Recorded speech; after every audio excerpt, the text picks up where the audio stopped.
Hey everybody, it's Romania Black, and we're on Spy Family episode 6. Oh, the last episode was so cute. It was adorable.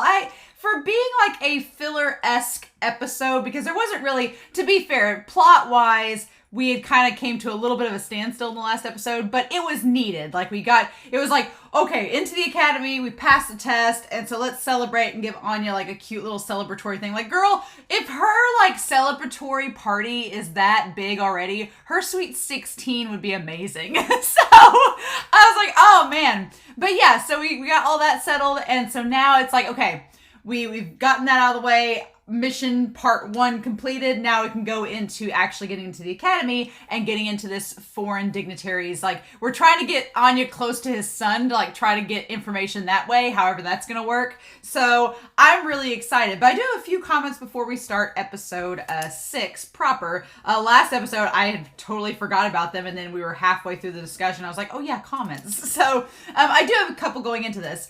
For Sunsets, talked about how in the Chinese subs, when Henry, the housemaster, punches Swan, the other one, he says, I am the embodiment of elegance. And so apparently a lot of Chinese fans now call Henry Henderson like the elegant grandpa, which I think is adorable. So I'm like all about it. I think that's great. Christopher Peterson and I were talking about like an alternate Attack on Titan universe, because his voice actor plays one of the Attack on Titan characters, and it was really fun. So there's that. AJN noted that operas are actually desserts. And I was like, oh yeah, operas. Because there is a part in that episode where Anya goes, oh, I eat operas. And I was like, oh, that's weird. But then AJN was like, operas are a form of dessert. And I'm like, oh, they are. That's right. It's like, there's like an opera cake, which has like different layers and different elements to it. So I'm like, so that's why no one questioned Anya. They probably thought that her tastes were very refined because she liked operas. And it's like, well, kind of in a weird way, but not really. But nobody really questioned her. So there's that. And then in episode 4, AJN also noted how ostriches are actually in Europe raised for meat. Learn something new. I actually had neighbors that had ostriches, you know, back when I was a kid, and raised ostriches, but they didn't raise them for their meat. They raised them for their eggs, and they sold their eggs, and that was kind of like the big thing. But I did not know that ostriches were raised for their meat. I'm like, Ostriches always kind of freak me out because they're huge and they're like emus. They're just kind of like creepy. But yeah, so that's interesting. But AJN said there was no excuses for the eagles. It's posh farm animals, I guess. Thomas and Ashley Penn noted that in episode 3, the quote, the people look like trash from up here, is actually from a Studio Ghibli movie. It's from Castle in the Sky. I've seen a lot of Studio Ghibli movies, but Castle in the Sky is one of the ones I've not seen. So maybe one day as a sub goal I can watch Castle in the Sky.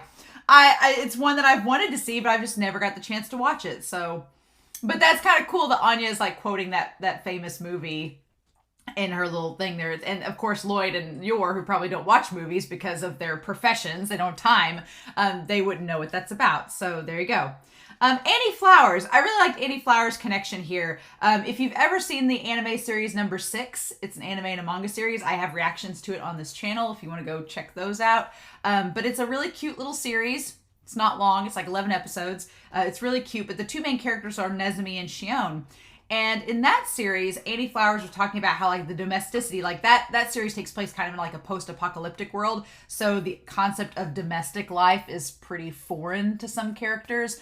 The main character, Nezumi, he actually, upon reading Annie Flowers' comment, Nezumi reminds me a lot of Loid. There's a lot of similarities. Both Nezumi and Loid kind of have this, they secretly have an idealistic like optimism and goal, but on the outside and to everyone else, they've kind of like let it be drowned out by this sort of cynicism that, oh, well, everybody else may have the happy ending, but it's not going to happen to me sort of situation. So there's a little bit of a connection between Loid and Nezumi there, where Nezumi in that series can be pretty cynical and pessimistic and has a very bleak outlook on the world and the people around it. And I would comment that Loid is a little different. Loid doesn't necessarily have cynicism and pessimism towards the world around him. He is optimistic that what he's doing is going to help the world, but he has more of a pessimism and cynicism towards himself having happiness in that world. So in Loid's case, Loid's like, I'm doing this for the betterment of society and the betterment of the world, but I'm going to save none of it for myself. I'm going to still end up being alone at the end of the day. And that's kind of similar to how the character Nezumi sort of thinks about himself in that series as well. So I thought that was interesting. And there's kind of like an innocent charm to both Yor and Xion, but then there's also like a sense of like creepy murderousness to Xion and Yor that you're like, okay, so those characters are kind of similar too. So I thought that was a really cool connection. So thank you, Annie, for making that. And then finally, Alexander Q noted that Loid and Yor are on opposite sides of the war. So that surely won't, lead to anything angsty happening, like them having to fight each other or something like that. Surely not. Although I did say in my comment back to her, I was like, well, Loid and Yor fortunately are not both spies. Yor is at least an assassin, so their professions are a shade removed. So maybe there's a chance they won't directly be fighting one another, but maybe the opposite side. And Loid is trying to facilitate peace between the two countries. So maybe Yor and Loid will become the catalysts towards peace for both of their countries and not have to fight each other. We'll see. But I'm pretty excited, y'all. I'm pretty excited to see what's going to go down with these characters.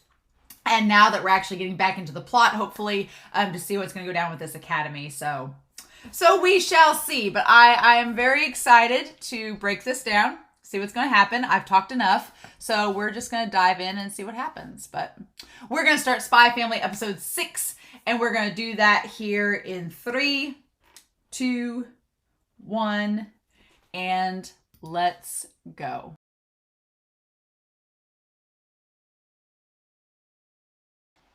This episode was really adorable. This episode was so cute. So, oh my gosh, I love this episode quite a lot. This episode is wonderful. The idea, we got so much in this episode. This was like you want to kick right back into the plot. Okay, we're going to do it to get started on this. So there's just so much that happened in this episode to go through it. But the idea, I'm glad that different elements of this series are being addressed now. That's really good. Especially the cost of everything. Because yeah, in the last episode, it was made as a joke that they went to the castle and they did all the things with the castle and the mystery and the little games and stuff. But that was really expensive. And the fact that the government for Westalis is funding this as part of the mission. I like that we have Sylvia Sherwood. I'm going to love her. I was like instantly like, yes, I wanted her character introduced. We got it. I'm so excited. But so Anya, 99.5. She's like, I'm 2 millimeters bigger than last time. I love that Anya's like, look, I'm growing. And immediately Loid is like, must be an error. Loid is in denial of a lot of things in this series. And one of the things he's in denial of is that he kind of is, even in the role of playing father, he's sort of like, Yor has accepted the motherly role. Like, she wants to embrace it in this episode. She's like, even though we're pretending to be a family, she's like, Yor has realized Anya is a literal child. She is a real kid that is going to be impacted by their raising. And she's like, even though I'm not her biological mom, I need to be a mother for her. She needs a mom. So Yor has kind of accepted that even though they're pretending to be this family, to Anya, the parenting is not pretend. To Anya, she knows that they're, doing this for a mission, but she's still growing up as a kid. She still needs parents, and Yor's kind of embraced that. Loid is still in denial. Loid's like, no, it's just a mission. I'm not the actual father in this. And Yor's kind of like, yeah, you are. You just don't want to admit it. So him saying, oh, it's just an error. That's just, no, Anya's growing up and they are impacting her life. And I think Loid wants to distance himself from that and be like, no, it's just for the mission. I am in no way, shape, or form molding this child to be a member of society. You are. And Yor's kind of figured that out. Kids grow up so quickly. Yeah. I love that Loid is just the parent in denial. Like, nope, my kid's not growing up. Not at all. And so he's like, let's just make the uniform bigger just in case. And so this lady here in the shop that knows Yor, she's like kind of the worst because she like instantly like goes on a tangent, even if Anya wasn't psychic, she would have heard all of this and been like, what the fudge? And she's like, oh, congratulations. I love that Anya has the little moments where she's like, thank you very much and have a knees day. Like she like a little kid. It's very cutesy, but she doesn't quite get it right. And so this is interesting to note, and there's some things that come out in this episode that I'm sure are going to impact episodes later on, one of which being, are you an Eden College alum? And he's like, oh no, I went to an insignificant little school outside in the country. And that woman's gaze instantly, she's like, then be careful. Like it is, from this moment on, this woman is like the bearer of bad news to Loid. Like, oh Loid, you think that this mission's going to be easy. Here's about 3,000 other feet of red tape you're gonna have to go through. But I do want to make note, even though where I'm at geographically, the whole thing with like school alum versus aren't, it's not completely a thing. There is kind of an unwritten kind of truth to this where she's like, there's a wall between parents who are Eden alum and those who aren't. And this can cause discrimination and bullying among the children. Even if you went to a public school, or even like I did not go to any fancy smancy private academy. I went to the bare bones tiniest public school in the world in the middle of rural America. So it was pretty country. But even then, even at a public school or at the most like anti-elite establishment ever, there is still a kind of stigma in community versus those who grew up there and who are part of the community and have been, forever, versus those that kind of come from the outside in. So a lot of the people I went to school with, I knew from kindergarten through high school, kind of like this academy, right? And there's sort of a stigma. There was always a stigma against people who kind of came in from the outside, and we were like, oh, you've not been here the whole time. And it wasn't that anybody was ever mean to them necessarily, but there was always kind of like, it made integration into the class harder, I felt, for those people coming in because we all knew each other and had been around each other since kindergarten. So whenever somebody like moved in, there was always kind of like a wall there. Even if you weren't meaning to be bullying or mean or anything, it took some time to get integrated into the class if you were from the outside. And there is a truth to that, even if you're not looking at anything elite. So then you take it to like the stereotypical snob, like, oh, they're not from the wealthy CEO's family circle, so they can't be friends with us. It's sadly so true. And so I'm glad they addressed that in this. And Loid's like, and Loid came off the streets and went to be a spy, so he doesn't know any of this. He's like, oh, and we don't know Yor's background, but she's probably like, oh, okay. So they're like hazing from the honor students, conflict between the dorms and the commuters, and Anya's just like, this is too much. I'm like a 5-6-year-old kid. No. I hear kidnappings of commuters and kids on their own lives. I'm like, woman, this little girl in front of you, don't talk about kidnapping. That's terrifying. Like, no little kid wants to know that there's a chance she could get kidnapped. And she's like, I don't want to go to school. And Loid's like, oh God, quit freaking my kid out. And she's like, oh, I didn't mean to scare you. I'm like, how could you have expected anything different to happen? I'm like, this woman, I'm like, how did you not expect this child to get freaked out when you're talking about her possibly getting kidnapped? And she's like, okay, all done with your measurements. I'm like, what? And so, yeah, Loid, I like that when it comes to like an extravagant party to celebrate a girl getting into an academy, we can spend like 40 grand, but getting a uniform and a couple of vests, he's like, this is going to get expensive. And I'm like, they keep going out to this diner, which he does make a comment about. He's like, if y'all could give me messages that didn't require me having to buy 5-star course, 3-course meals, that'd be great. Like, I love that he's like, why do I have to go to this like 4-star restaurant to get a message from Wise? Why can't y'all just send me a letter? But, oh gosh, it's so cute.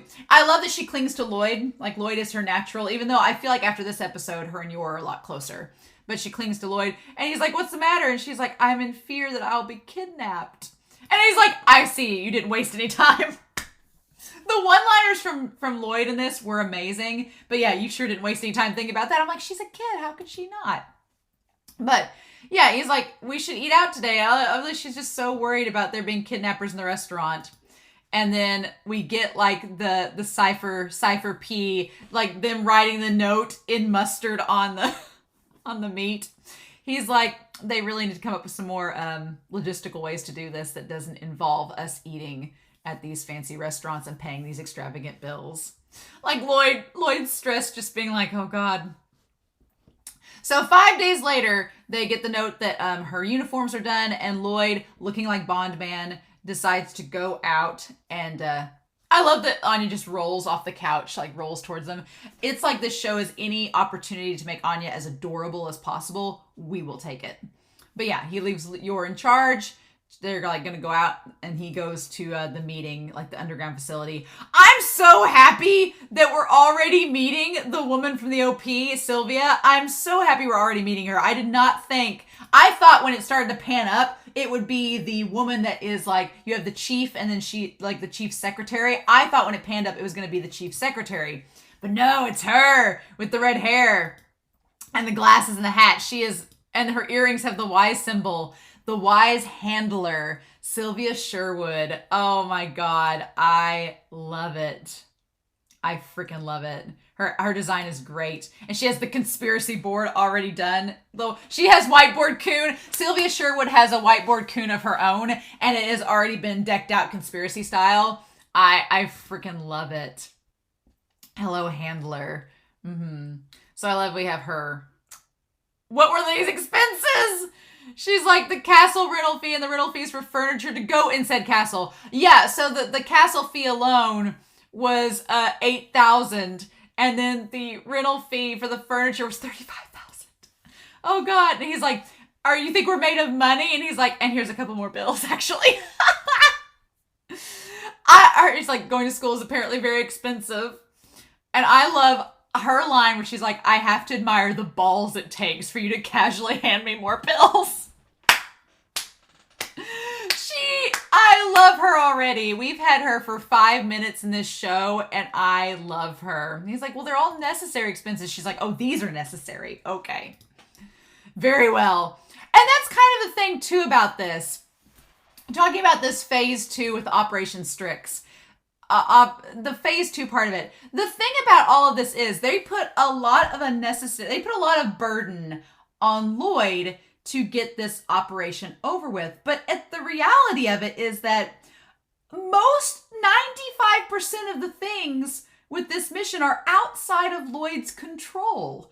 Loid, he had to go find this random person. It's an actual physical person, not a toy, not a dog, not something you can just train. It's a human being that they are. And this woman's like, you're going to have to make sure that your kid is naturally intelligent. I hope you picked the right child. It's like you can't just expect this random kid that's 6 years old that Loid picked to, I guess they're like, hope you picked a winner. Like, you know, that there's so many factors of this that are outside of Loid's control. And I think that's part of the humor, is that Loid is so used to having spy situations where he is in control of every single aspect. He can control the field. He is the chess master. He can make every move work towards what his goal is. But here, when you add in the element of a literal human child that has a will of its own and its own autonomy, then that suddenly that control you had is instantly gone. Like there's no semblance of it, because you can't predict what someone is going to do,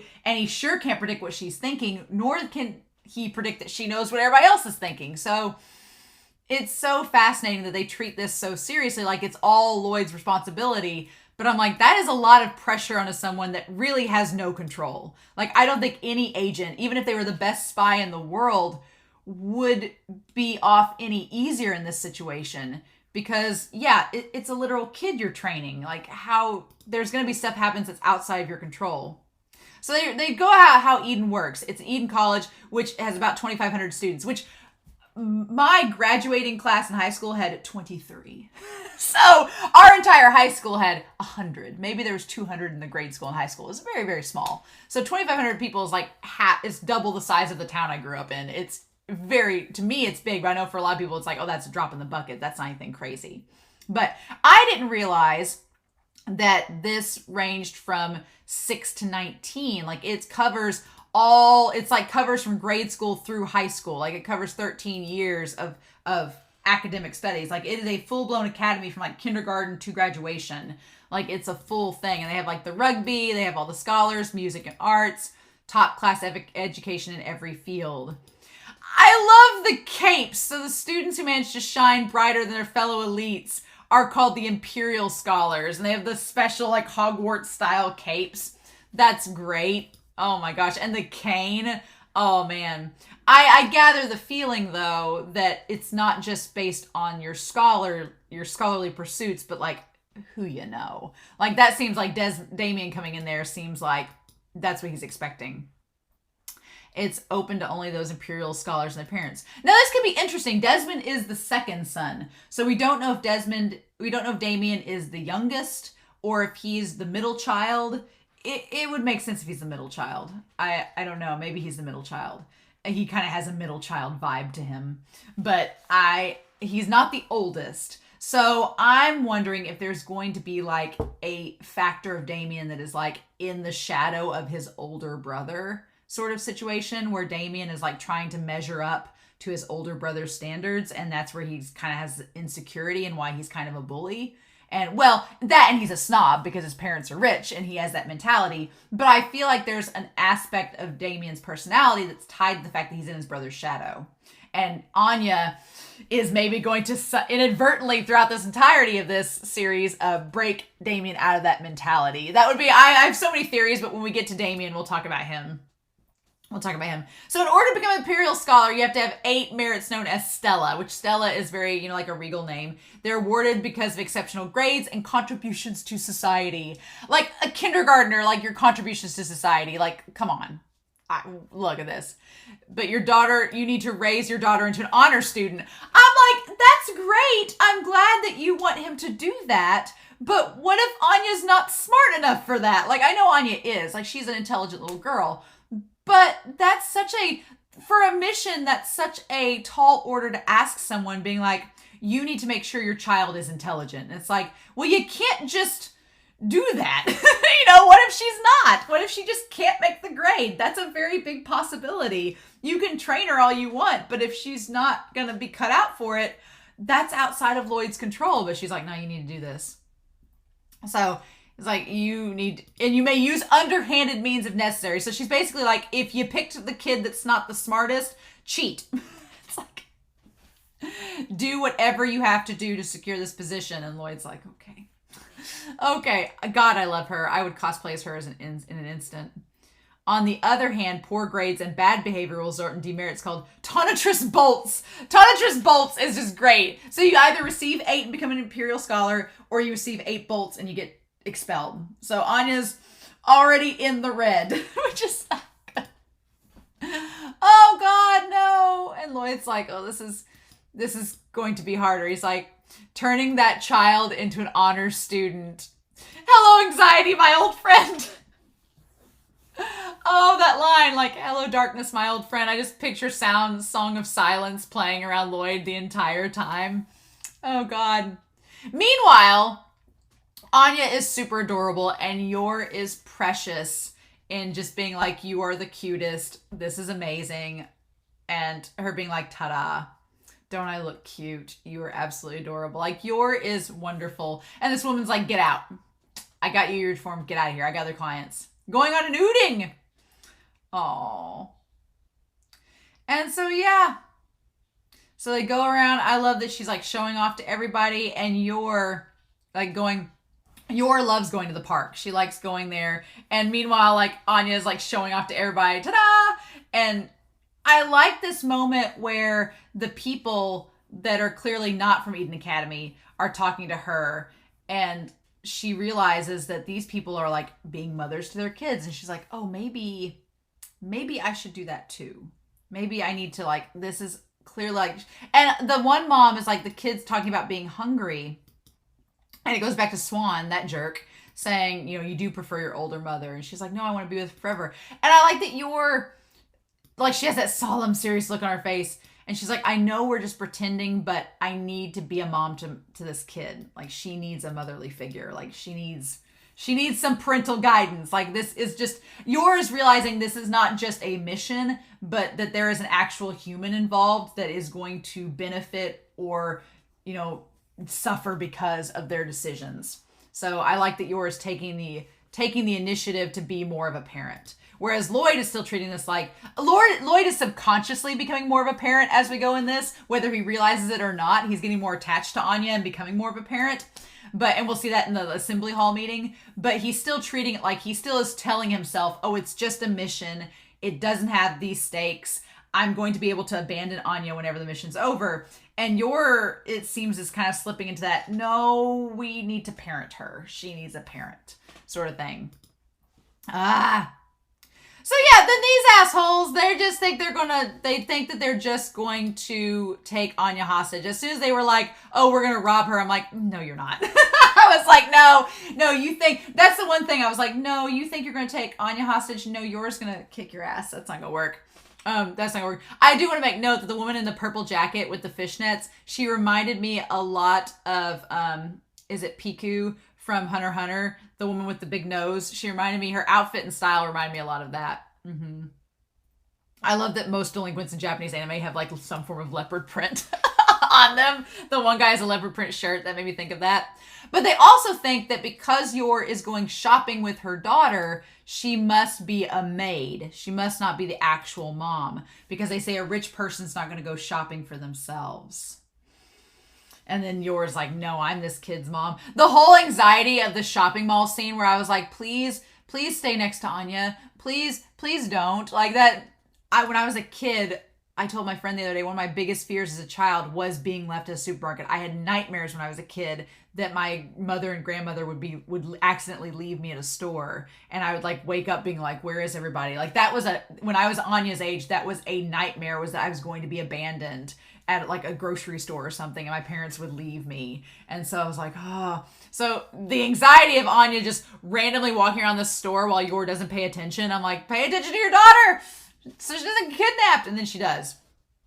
But yeah, I was like, they kind of goofed up. And poor Anya, she realizes that everything that woman told her was true. So she's worried now. But yeah, Yor just comes in and beats the snot out of him. And I love that they try to threaten her and she just punches right through the squash. And it's like, that will be your face if you don't leave. She's like, if you don't want your face to be like that pumpkin, she's like, I'm that girl's mother. Like her screaming that she's her mom. I'm like, Yor. Mm-hmm. Like Yor's embraced it. Yor has officially embraced the role of mother with Anya. Loid is still in denial, but Yor has embraced it. And I love that, like, despite, we don't find out what happened with the groceries. We don't find out. I'm assuming they just went and got takeout and took it home. Like, she was like, forget it. And then she's going to tell Loid later, be like, here's all your grocery bills. Sorry, it didn't work out. But Anya wants to be like Yor. She wants to train and be cool, right? And I love that she's like, I'm a failure as a mom. And Anya just looks at her. Like a kid would be like, oh, you're not a failure. Like, she's like, I like you. And like, she gives a little head pat. She's like, I like you are. And she's like, I love that my mama is so strong and cool. It's like, that's so sweet. She's like, killer punch, kapow. Like, I want to learn. She's like, oh, no. She's like, I need to learn to be trained so I can be like you. And I like that Yor's like, well, even if I can't be a normal mom, I can still do everything I can for her. And it's like, yeah, that's the point. That's kind of the point.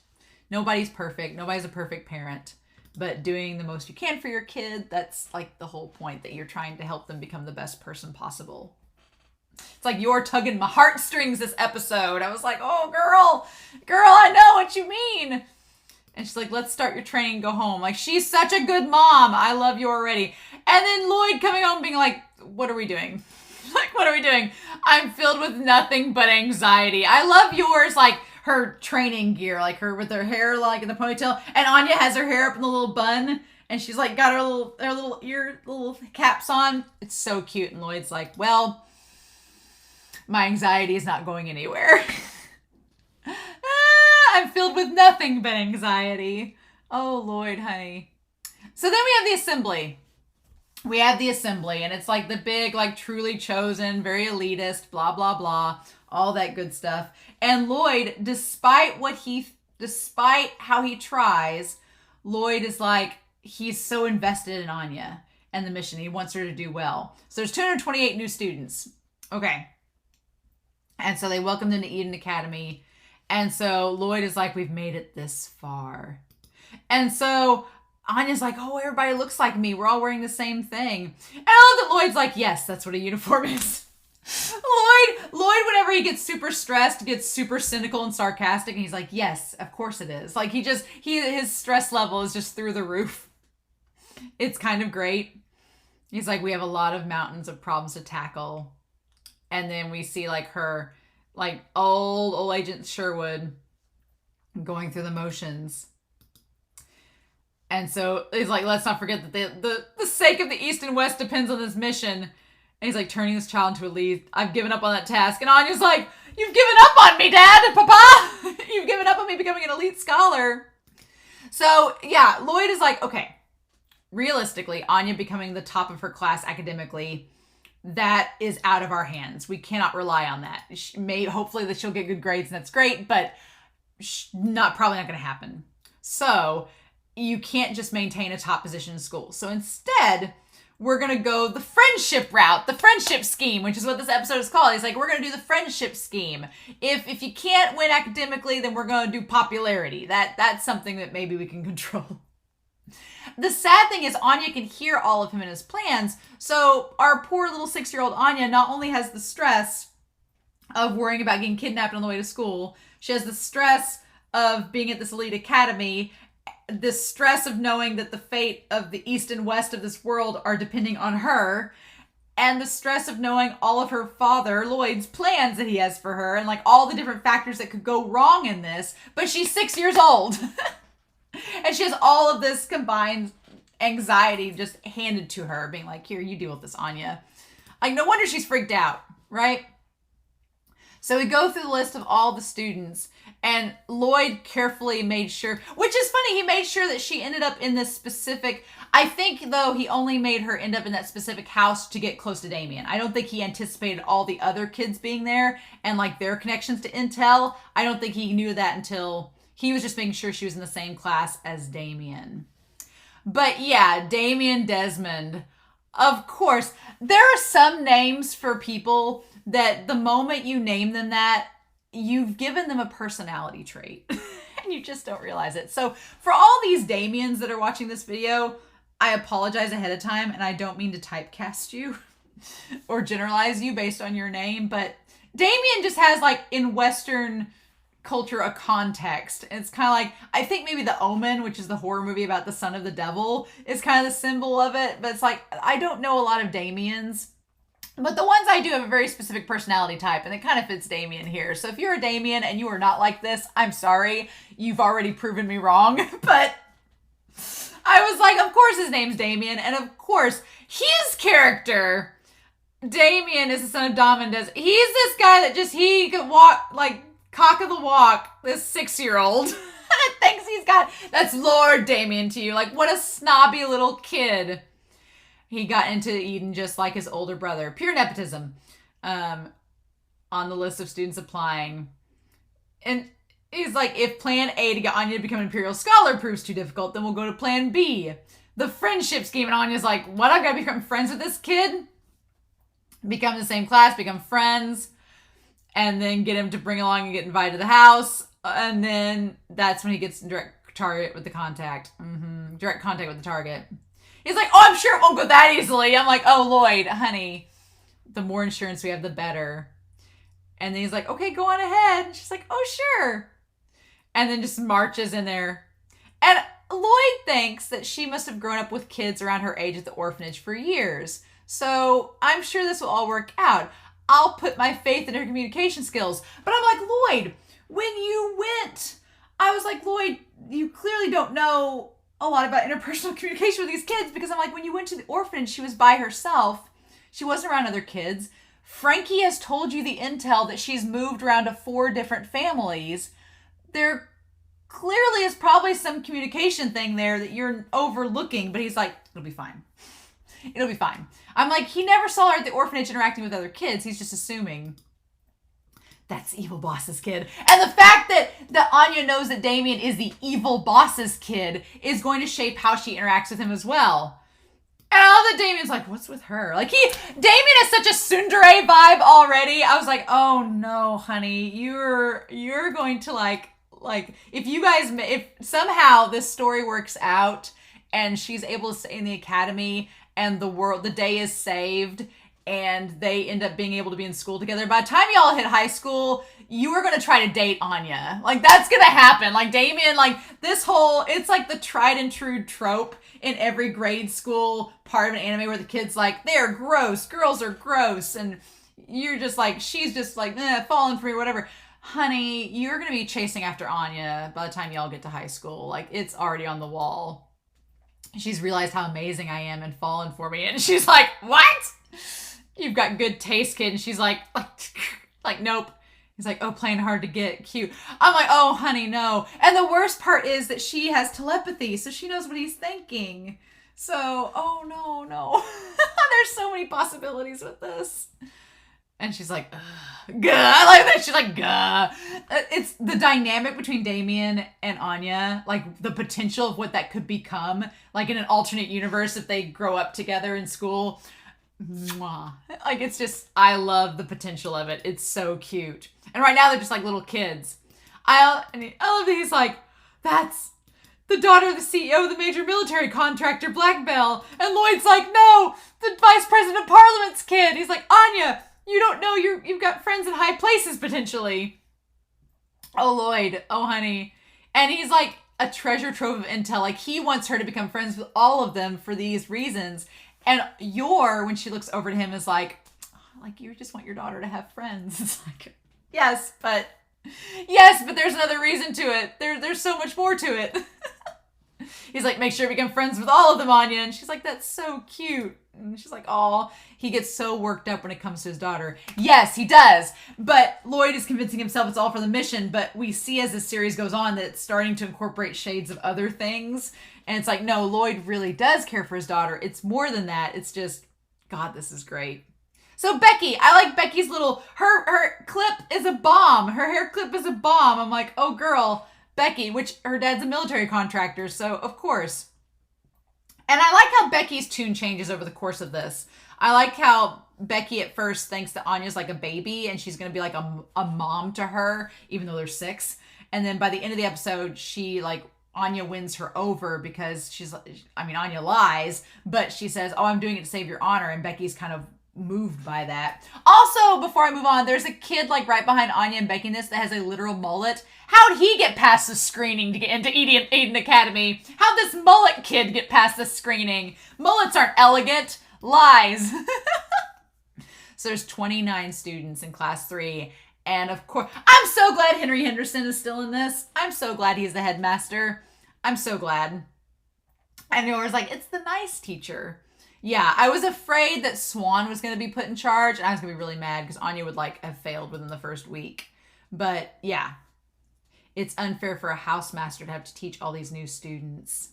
Yeah, I guess that's his punishment.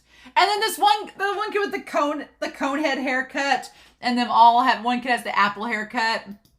He's like, I have to whip these Rugrats into shapes. And she's like, oh God. Poor Anya. All this stress and trauma for a little girl in kindergarten. Oh my God. So there's a meet and greet in Tower C's lounge for the Guardians. Do your best, Anya. And she I love she does the okay. And okie dokie, does the thing. And he gets onto her. And Loid's like, oh God. So yeah, so they go through everything, all the food and stuff that they're going to get. It's really super cute. But Damian, of course, is like, well, my father's the head of the National Unity Party. He's just so... I feel like with Damian's character that he puts on this facade of being this upper crust elite kid. Because a lot of bullies in real life, have major insecurities about themselves.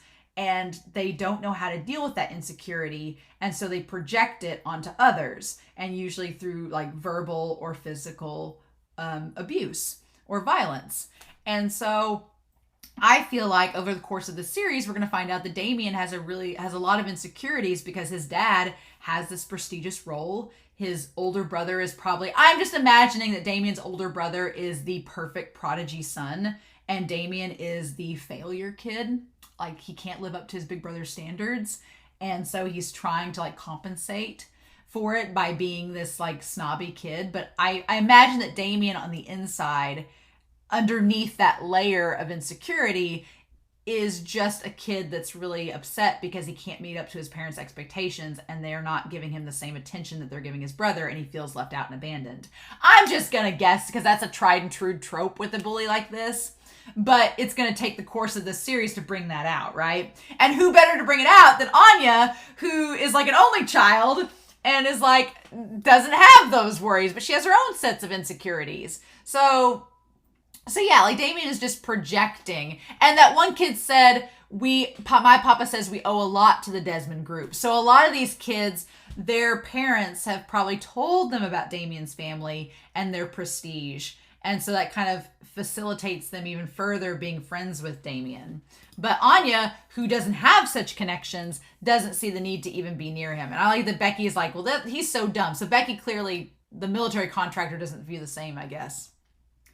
But yeah, oh, Damian, he's like, what does your father do? And she again goes like, he's a feelings doctor. Can't say psychiatrist.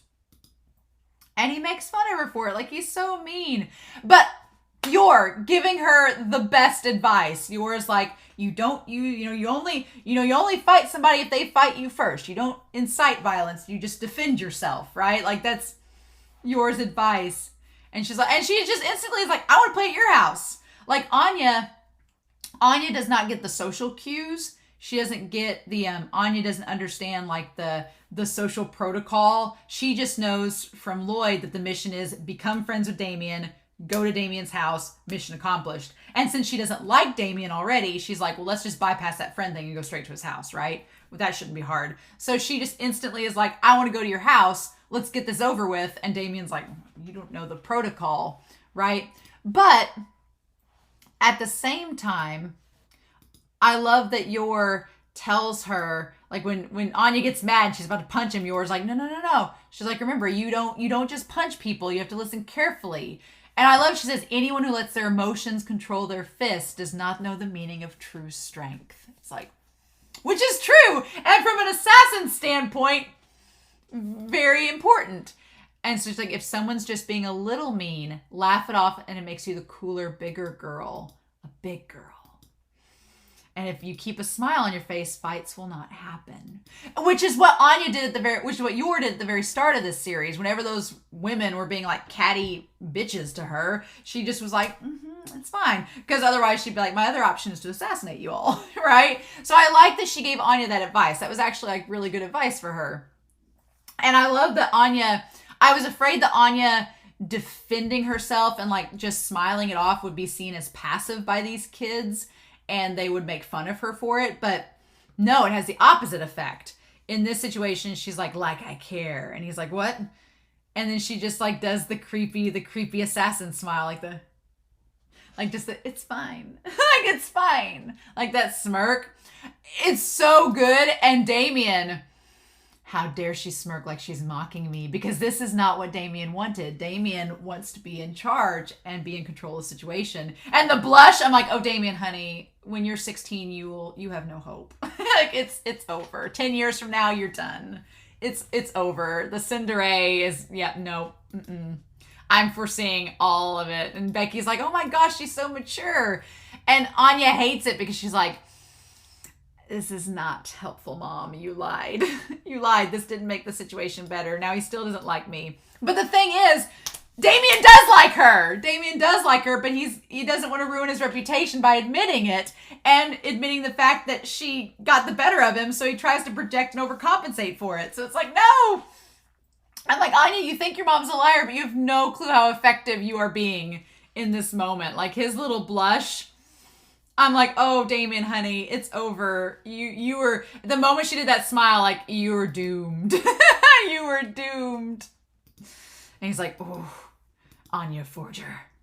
So yeah, and then of course, again, like when you're in grade school, a lot of times, like, the trope is that the kid that actually likes you or has the crush on you is kind of mean to you because they don't know what to do with their feelings or how to, explain them properly because they're 6 years old. So it's like him throwing the paper wad. It's like, yeah, you're teasing her, but like, you really like her. That's the point. And then, oh my gosh, Damian, he's like, I'm going to bully you every single day. Yeah, you don't just bully someone every single day for no reason. I'm going to teach you a lesson so you'll never be able to smirk again. And he's like, and then so he said maybe her feelings doctor's father might be able to fix her if she cries. Like, this one booktooth kid, like, quit it. And she's like, that's it.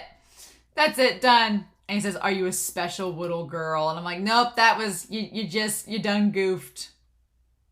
And she was making sure he wasn't watching. She's like, bye. Oh, girl, nope. Nope. Nope. And I love, she's like, he ran into my fist. He ran into my fist 10 times. But she ends up saying that it was to defend her friend. And of course, Henry Henderson thinks that's the most elegant thing in the world. Like, what an elegant situation. I have the feeling that Henry Henderson probably does not like Damian's father, but at the same time, he has to maintain the facade for the school. So he only gives her one bolt, which is great. But dang it. And then I love that we go back to Yor saying the only time it's all right for you to use force is, for example, if you're saving a friend in trouble. I like that Yor is like, look, you don't do it just to be mean or to fight back. You need to do it to help someone. And then Anya's like, okay. And so she does kind of like, she doesn't mix between Loid and Yor. She's doing it to save someone, but she kind of lies about it. But oh my God. He's like, truly elegant Anya Forger.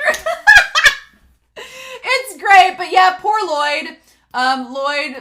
Loid is like gonna get so many gray hairs this season. So we're at the halfway point, which is insane. I just realized this is episode 6. We're at the halfway point of cour 1. Oh my gosh.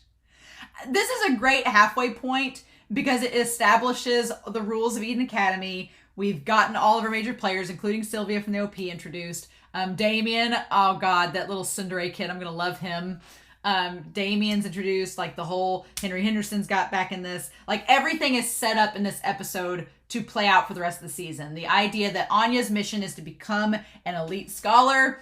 We're -1 in the system for that so far. Now we have 9 stars essentially to make up, because I'm assuming she has to make up the bolt and then get the 8 stars on top of it.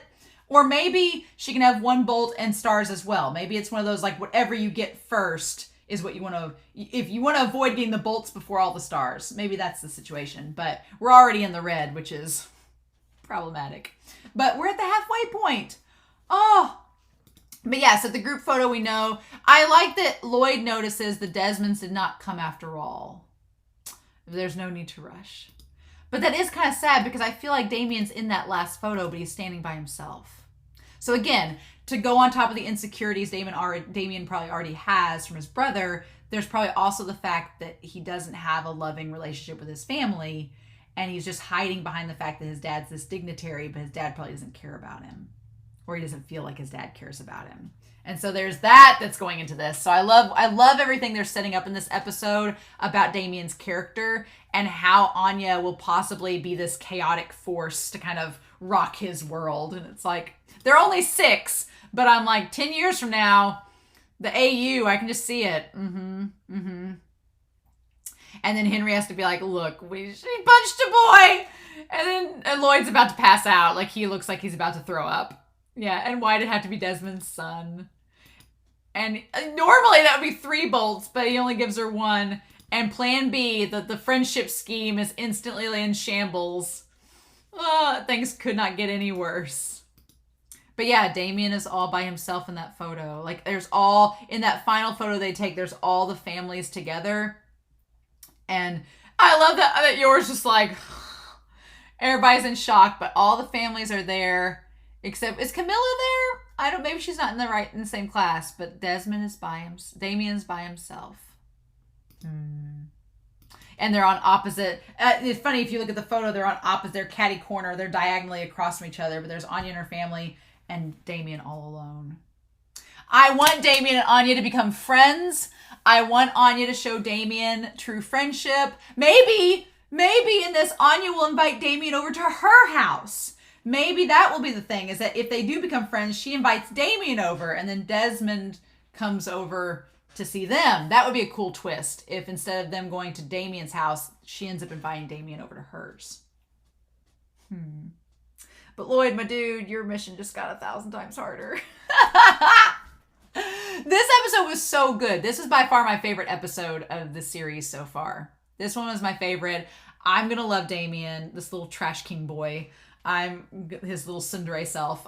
He's a type of character I like in series like this because you just know that one, there's a complicated backstory there that we're going to get throughout this. Two, this kid's going to change. It's going to be like a catalyst throughout this, and the antics of it are going to be great. So I'm like, I'm here for it. I'm excited. I'm ready.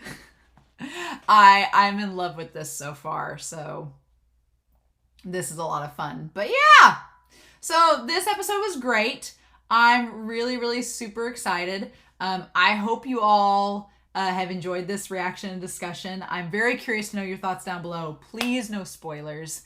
Please no hints or clues or spoilers. But I know we'll see what happens as the season goes on. But in any case, I hope you all have a wonderful week. Please stay safe. Take care. And yeah, I'm excited to go into next week with Spy Family episode. Episode 7, I was noted by, I think it was Ashley Penn. Next week, episode 7 has a post-credit scene. Thank you for telling me that. So I'm excited. Next week, we'll see that. And I'll be back with more Spy Family reactions very soon. Bye.